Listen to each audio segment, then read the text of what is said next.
Good evening, Wood County. I'm Brooke Eversole, General Manager here at BG24 News. Every week we bring you the stories that matter most on campus, in the community, across the state, and across the nation. The Producers Panel is where we take a step back and talk about these stories in our own opinion. But these opinions do not reflect the views of the organization and do not impact the way we cover these or any other stories. Tonight we'll discuss major sporting events taking place this weekend. Then we'll discuss the recent events taking place in Baltimore, before finally discussing the tragic earthquake that took place in Nepal. It's all here on your BG24 News Producers Panel.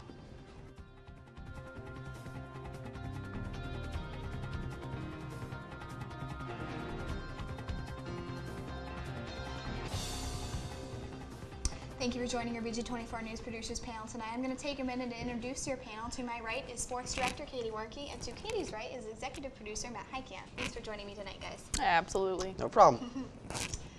A lot is going on in the wide world of sports this weekend. The NFL draft starts tomorrow night and goes through the weekend.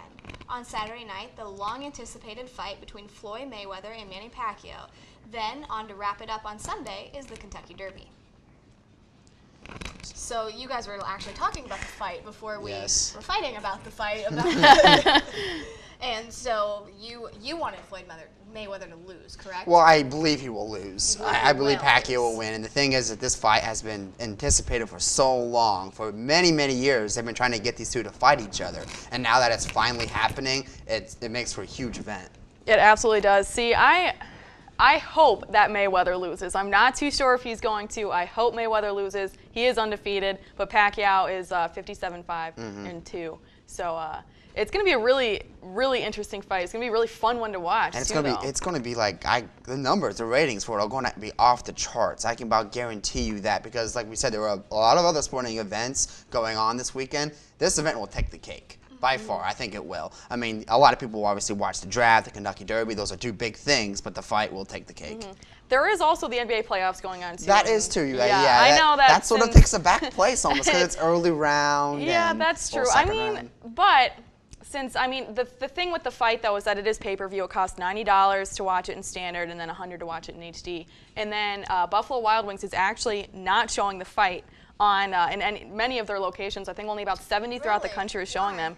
They said that it was going to cost about $5,100 per restaurant to show the fight, but in my opinion, that is what BW3s does. Right, so they should be showing the fight, but since they're not, I will not be watching the fight. So instead, I'm going to be tuned in to hopefully a Game 7 between the Clippers and Spurs. Yeah, that would be a very interesting game by far. But yeah, it's not only that to look forward to, but the NFL draft. I know I love it. I love the NFL draft, especially now that it starts on Thursday. So we get it 3 days in a row, and obviously Sunday it's the smaller rounds, a little irrelevant. But they get to talk about who picked who picked what. I love the drama that takes place. I'm sure you were very popular in kickball when we had to pick teams. No, not really. No, not at all. I wasn't very good, but it's always fun just to watch. Teams like the Browns always seem to make the dumbest picks, because that to me is always hilarious. It is. I think, even you talked about the drama, even like before the draft, I keep getting notifications on my phone about the Browns are considering trading up. Trading up to get Mariota. Who's Mariota going to go to, and is Winston still going to go first in the draft? So it's a lot of speculation going on in this draft, and I think that Winston will go first, but I don't think he has the maturity to really make it in the NFL. That's a good point, because obviously when it comes to the draft, it's not just their talent. It's their off-the-field performance, which gets talked about all the time. Whether or not if they can, because we've seen what happened to Johnny Manziel. Well, he couldn't perform on the field. We figured that out quick, but we figured out even quicker that he carried on his antics onto his professional life. So it's a big question that keeps getting raised. Yeah, and now we're on the first leg of Triple Crown, the Kentucky Derby. That's right. Yep, the Kentucky Derby. I mean, it's a great weekend for sports. It really is, because every day there's stuff going on. I grew up watching the Kentucky Derby with my dad, and that's always been big for me. It really has, because it's just so exhilarating, that little short span of time with those horses going as hard as they can in the biggest horse race in the world. It's also exciting too, because you don't get more than one chance. You don't get second chances. It's that one race, and then if you lose, you lose. It's not like the NBA playoffs or the NHL playoffs, where it's best out of 7 or best out of 3 or however many. It's you're one and done. Yeah. So. Yeah, and I've always had trouble following horse racing, you know, and like why they name horses certain things, you know, and like Seabiscuit was my favorite movie when we were little. Yeah. The names are always obviously a huge part of it for a lot of people, like the the funny names, the Smarty Joneses of the world, and obviously the gambling. That is a huge part of it because people pay a lot of money on that winner, which is really interesting. I mean, I don't ever like really bet, but I always do pick. You always pick one at first. Oh yeah, you always. to. I mean, if That's you know part nothing of about it. horse racing, you Yeah. have to pick a horse. Yeah, and you just get Have together to. with friends, you pick a Yeah. horse, and you see who wins. It's fun. Yeah. Yeah. Well, coming up when we return, we'll discuss the recent riots in Baltimore. Stay with us. On Monday, riots in the city of Baltimore broke out after the funeral of Freddie Gray. Gray was taken into police custody earlier this month, then died on April 19th under mysterious circumstances. Since then, protesters, both peaceful and non-peaceful, have taken to the streets. Yeah, this was definitely a big breaking thing, especially after what we saw in Ferguson and now what we're seeing in Baltimore, and there are people in Baltimore, there are residents in Baltimore that are saying, what are you doing? You're destroying your own neighborhood. This is not productive. This is not safe, and they burned down a CVS, I know, and went into a pharmacy and stole over $6,000 worth of drugs. They picked up a safe, and it is crazy. There has been a lot going on. First of all, I think it is important to realize is that not all of it is violent protest. But that's what's being covered by the media, so that's what people want, and that's what see. And obviously, that's the stuff that needs to stop. That needs the attention brought to it. Yeah. Because things like we haven't seen like in Ferguson, like the curfew being put in place, where from 10 to 5, no one could be on the streets. People still were, but it did help reduce crime a bit though. Yeah. I think the media portrayal really shapes Yes. the nation's perception of what's going on. Like how you said, the media does not cover these peaceful protests going on in the streets when they are happening, which they are happening, but they instead choose to cover the looting and the rioting instead. Yeah. And poor Loretta Lynch, who was sworn in as Attorney General on Monday, really had a heck of a first day. Yeah, she did. And I know Baltimore, in Ferguson, this kind of went on for a while before they called the National Guard. Baltimore did not hesitate to call in the National Guard. No, not at all. I mean, they have over 2,000 National Guardsmen activated right now, or they had activated in Baltimore. That's more than they had policemen going in the city alone. So yeah, I mean that's something we haven't really seen in a while. I mean, me being a former National Guardsman, I was never called out anything like that, which I'm very grateful for, because that would be one chaotic situation. Yeah, and Baltimore sits not 50 miles from Washington, D.C., but the White House press secretary also went on television and said this is more of a local issue. Well, no, it's not, because it sits, first of all, in President Obama's backyard. Second of all, this is not the first of its kind at all. No. And at some point, it's not a local issue anymore. It is a national epidemic here. I mean, I disagree. I think that it is a local issue while it is in the city of Baltimore. That is a local issue. That is in Baltimore. It's not spreading to the capital right now. While they did call in the National Guard for assistance, it's still a local issue. It's not something that I don't think the federal government really needs to step in and take control over. I think that's the mayor's job, and that's the city of Baltimore's job to take control of it, because it is a local issue right now. Well, and the city of Baltimore has the 8th largest police department in the United States. What's going on? Yeah, Where are they? Well, I mean, there's only so much you can do. Because obviously you have to be careful when you have to, so you don't, make people even more angry. Because that's the thing, is you need to calm people down. And obviously the argument is show of force, the best way to do that. I mean, I don't know. Maybe it is, maybe it isn't. But regardless, and because you were talking about how you're right, Katie. I think it is a local issue. But from what I understand, there's a lot of people coming into the city who aren't local, who are not just residents, because of what's going on here. Whether they're media covering it, whether they just want to see what's going on, whether they want to join the protest, whether it be peaceful or non-peaceful.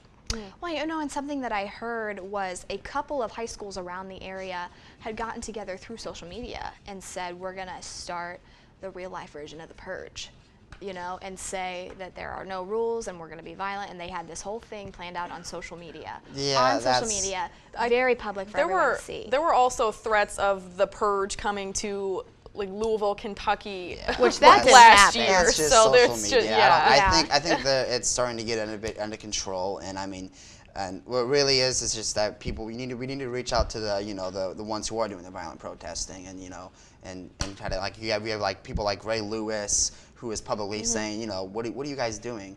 Let's just calm down. Let's talk about this. Yeah, well, and that video of the mom pulling her kid out of the violence has gone viral now. Oh, yeah. And she went on the news and said, "I don't want my child turning into a Freddie Gray." That's unproductive, and you're making it worse. You're adding fuel to the fire every time you throw a rock, every time you try to light something on fire. You're not productive, and you're also destroying your own home. You're destroying your own residence. Yeah, it's not just. I mean, it's affecting the whole city, like we mentioned. The Baltimore Orioles game. I know we talked about that earlier. The game got canceled. The Monday because, game got canceled. The Monday game got canceled. And then the Monday game was postponed, not canceled. Postponed. Yes. The Monday game was postponed, and yesterday's game was played today. It was played in a crowd with. No, or was that today's game that was played? That was today's game that was played. And yesterday's game was postponed as well then. So 2 games were postponed. The series that was supposed to be at home is now being played in Tampa Bay. But you have to think of how much revenue that really takes away from this city, because that is thousands of dollars from liquor sales, from food, from tickets, parking. That's just so much money that's not going into this city for 6 baseball games if you include today. Yeah. And the curfew has a lot to do with that too. I mean, that curfew shuts down everything from that time period. So you're losing, businesses are shutting down earlier. People are going to have to adjust their schedules. People had to adjust their schedules to go around it. Yeah, and again, the first time in Major League Baseball history today that a game was carried out with nobody there. Can you imagine sitting in there or being a player in there?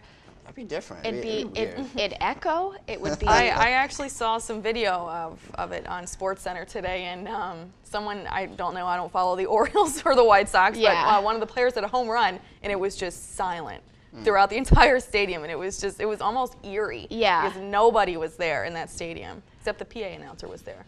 So. Well, I suppose that's good. You could sit outside of there and know what's going on. Yeah. But yeah, and I really hope that at some point we do sit down and realize that this violence and this, I mean, we saw in Ferguson that this violence is not getting us anywhere. Yeah.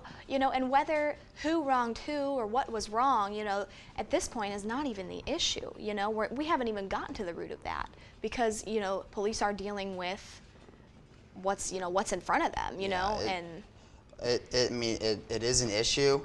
It's just, but then these protests take away from that issue, as like you kind of alluded to. I mean, these are issues. These riots are happening because people are angry, and some of them may be right for being angry, but it's just not the best way to, you can protest, but you just have to do it peacefully. Yeah, mob mentality and groupthink is a very scary thing. Yeah, I think some people just think that this is the way to get their voices heard, because their voices aren't being heard any other way. Yeah. And this is how that it needs to happen to change the social structure. Which, I suppose if we could sit down and talk about, what do we do? How do we fix this? Instead of, like I just said, mob mentality, someone does something that really gets some attention, and I'm going to go one step further and try to get, I'm going to try to get this officer's attention by doing this, and it is one thing that leads to another, and here we are, here we are all the way in Ohio, and we're scared of this, and I literally sat in front of the TV all day yesterday and watched this on CNN. It is scary. And I think some people here, even at BGSU in the Union Oval, were peacefully protesting about it. That's the way to go right there. That's at least what I think. Well, still to come, the panel and I will discuss the earthquake in Nepal. Stay with us. This past Saturday, one of the worst earthquakes in 50 years struck Nepal. As of earlier today, there have been over 5,000 deaths confirmed.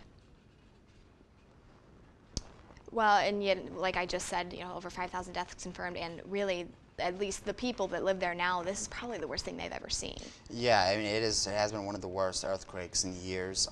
It hit 7.8 magnitude, which is really high. I mean, especially for in recent years. Yeah, and you were talking about how Jill Duggar. I noticed that not a lot of news stations were, covering this story. Obviously, the Baltimore Riots are also going on, which is a very big event. It's kind of saddening that they're covering that a little more than they are covering this earthquake that affected so many people. But I noticed that I was watching TLC the other day, and 19 Kids and Counting is on every Tuesday. And Jill Duggar, who recently got married to her husband, apparently they met in Nepal for the first time. And they did actually, during the commercial break, they had I don't know, a public service announcement, I guess, requesting, you know, this is something that's affected many people. It's touched our lives, and if you want to, you know, make a difference, donate, go to tlc.com. And I was just kind of felt weird because normally, you know, you don't receive news like that from a station like TLC. An entertainment station, yeah. But it was nice to see that that was a gesture being made because I really haven't honestly seen that many. Yeah, well, you know, the fact that it's not being covered in local news or really national news here is something we're talking about in one of my journalism classes, is people are much more interested in what's going on in their backyard than something that doesn't necessarily affect them, you know, which I suppose I understand, but I do not agree with. It's hard. It's hard to look at something that terrible and not know anything, you know, about it because it does affect so many people. And it's nice to see people are reaching out, but I mean, you can think about when Haiti hit. We heard a lot about it, I think. I feel like, I mean, and I think Haiti was a little bit more destructive. Yeah, and like Matt just said, it was closer to the United States. But still, I mean, that doesn't make it any less important, I guess.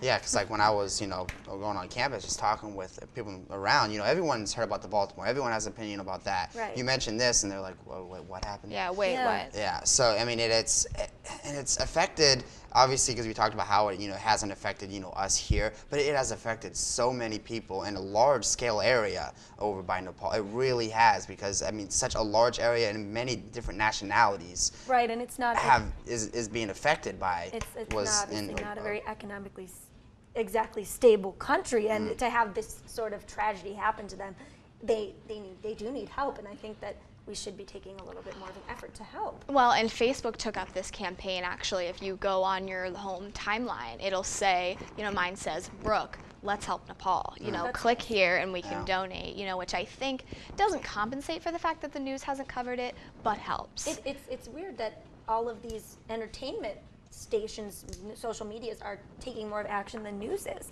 because we miss the facts, I guess, in that matter. Yeah, and like what Brooke says, we understand why they do that, because that's what they get their ratings from. They can't afford to, you know, go to Nepal to cover it. I mean, some can, like CNN, whatever, but even CNN, it takes a while to find on their homepage this story. It does. I mean, they got everything from it's Baltimore right now. Yeah, it's a lot of Baltimore. That's the trending on Twitter. You know, every now and then I, you know, scrolling through my timeline, I see a picture, and again, because it wasn't covered, I wasn't as aware of what happened. But I mean, it is an important issue. It does need to be covered. Yeah, and you know, with each passing day, I know today it was confirmed that I think it might have been a family from Great Britain was there, and they all, you know, were killed in this earthquake. You know, so whether people want to admit that, you know, that they don't care about this because it's international, it's getting closer to home, you know, because eventually, you know, we're going to find out, were there American families over there? Yeah. You know, were they over there are vacationing or, you know, on a mission trip or whatever, you know. But the other thing on the other side of the spectrum of that is, why does it take an American person to be hurt by that for then the news will cover it. Right. You know, if we think back to like plane crashes, you know, would we have heard about that plane crash had it not hit us close to home because we lost an American? Yeah. And I know some of them, we did have some Americans on those planes that we talked about a couple weeks ago. But you know, you're right. I mean, it's weird, but it's understandable. I mean, well, not justifiable, but understandable. Because that's why. I mean, that's how they get their ratings. You know, they don't want to focus on those kind of things. They just want to go with close to home, as we've been saying. Like, you're more international news. Now, yeah, they've been covering it heavily. They have. It's just you're from here. Well, yeah, and like we said before, because that's what pulls in ratings, you know. That's what I turn CNN on, expecting to see Baltimore, you know, because I want to know what's going on there. I want to see this alleged cop car that they set on fire. You know, if I expect that I'm going to turn CNN on and see that, and then I see this thing that happened in an Asian country, I'm like, what? Okay, what's happening in my, you know, and which, again, like we just said, is understandable, but is almost a little bit of a selfish way to think about your globe in general. I feel like this is even a little bit bigger though than just your average what goes on. Oh, it is. It really is. This is much bigger. I feel like it definitely should have a little bit more attention, if not all of the attention. Because they do need They a do significant need help. amount of help. They Yeah, do. for And sure. It's very interesting how you mentioned how social media is being applied Right, to get, right. get aid. I mean, that's just another way. I think that's a really great way to go with it. Yeah, I because really people, not everyone realistically watches the news. People are always on Twitter. People are Right. always on Facebook. Right. Especially youth. Yeah, Yes. really a good way to go about it. Yeah. Well, coming up, we'll wrap up our show for the semester and talk about finals week. Stay with us. Well, before we launch into conversation here, I do want to take a minute and thank reporter and anchor for us, Amy Stegerwald, for joining us on the panel tonight. Thanks, Thank Amy. you for having me. Well, here we are at what we call Dead Week, the week before finals, the last week of classes. Everything is wrapping up. People are starting to really hit crunch time. And Yep, our shows are wrapping up. We're getting to that point, end of the Yeah. semester. It feels so weird, and my mom came up yesterday with my dad for my birthday, and they took out a bunch of stuff from my room. You know, my shelf is gone, my microwave's gone. I'm like, oh my God, it's so empty. The realization that we're moving out. yeah, I really, and you know, the beginning of fall semester of this year, I was like, oh gosh, this year's going to be so long, you know. It always goes by quick. Yeah, and then we get to this point, and yeah, I'm like, oh my gosh, like, I summer. still feel like it's fall semester. Yeah. Yeah. You know, and of course we're losing you, Matt, and losing you you to graduated. the dreadful graduation thing. Yep. And It's been a you'll long be- time coming, but Yeah, you'll be going on. You have plans after graduation, or? Yeah. I'm still applying to many different places, but I mean, there's plans in motion. But that's boring. We don't want to talk about that. We'll talk about those dreaded finals that are coming up. Yeah, definitely. And you know, I have some classes that they're like, here's the study guide, here's note Everything. cards, here's everything. But then I have like my 4,000 level classes that are just, all right, well, you're going to take the final, and whether you know it or not is not my problem. Right, and one thing to mention is I noticed the library is now open 24 hours. So They usually students do should open definitely up. take advantage of that. Yeah. I know I will be. See, honestly though, a lot of my work is this week. It really is. I mean, maybe that's just more of senior level Yeah. classes. But like, I think I only have 2 finals, like in actual exams. Everything else is projects and papers. But that's Yeah. all due this Yeah. week. Projects and so this papers, week has yeah. been really busy, and then next week I'll still have plenty to do, Right. but not nearly as much as what I do this week. Yeah, I had to crank out a 10-page paper. You know, we had all semester to do it. You know, I worked here and there on it, but really, obviously, come the week Come now. before, yeah, Crank it now I out. got to push the week before it's due to get all the rest of like the 7 pages done of it. But then it's like a combined class, so it's 4,000 level / 5,000 level, so it's graduate kids, and they had to write a 17 to 25 page paper. I was like, oh That's my a gosh, lot. and you know, I was complaining about 10, and then I saw that, and I was like, I'm not going to complain anymore. Yeah. Because that would not be easy, you know, and think about if you waited like most kids do, you know, which it would be why the library is open 24 hours. When you Right. wait, it just never ends well. Right, like right, I right. saw with my political science paper. Well, that's it for BG24 News Producers Panel tonight. You can check out these stories and more on youtube.com/BG24News.